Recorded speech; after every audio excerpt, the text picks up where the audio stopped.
A COVID-19 era thriller will sound like either the best or worst thing to read right now, depending on your disposition, but if you're of a darker, more contemplative frame of mind, there is something cathartic about Peter Haller's latest novel, The Guide, Knopf, 272 pp. Out of 4, an ever so subtly dystopian wilderness noir that speculates on the horrors of a post-pandemic society. 20. Something Jack arrives at Colorado's Fancy 5-star Kingfisher Lodge mid-season, hired to help its posh clientele find the biggest, juiciest fish along a stretch of river known as Billionaire's Mile while they seek seclusion and distraction from disease. Readers may remember Jack from Haller's 2019 book The River, though having read it is not essential to understanding The Guide. Here, Jack stands on his own, an erudite and grief-haunted cowboy with a Dartmouth education, a taste for 17th-century haiku poetry and a past in need of forgetting. The family plot: Megan Collins skillfully mixes true crime with an edge of seat thriller. He also has a nose for deceit, and he quickly senses something fishy, pardon the pun, going on at the lodge. Jack has been hired to replace a guide who didn't work out, but it's not entirely clear why his predecessor left.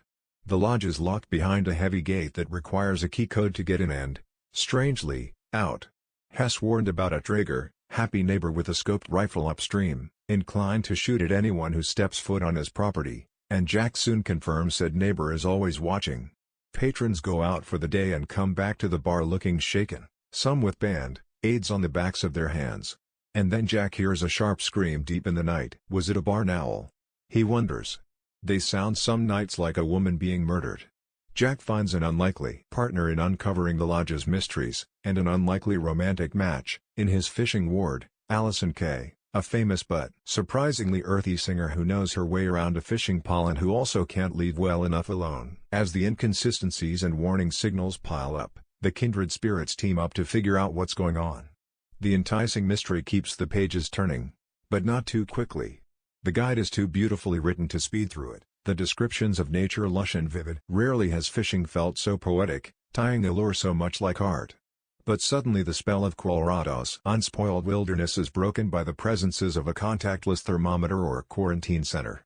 Haller doesn't much need to use the word COVID to evoke the virus specter. He peppers the text with unsettlingly subtle references to the pandemic, a casual observation of masks being worn or not in public here, an allusion to outbreaks there, a passing mention of the superbug that finally broke out of India. The dread mounts, but so too does the intrigue, and the sexual tension. Perhaps the ending offers too tidy a resolution.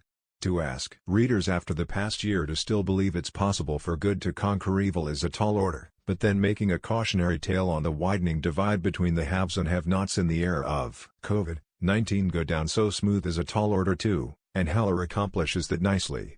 Review: Sylvia Moreno, Garcia's must-read noir Velvet was the night is hard to put down.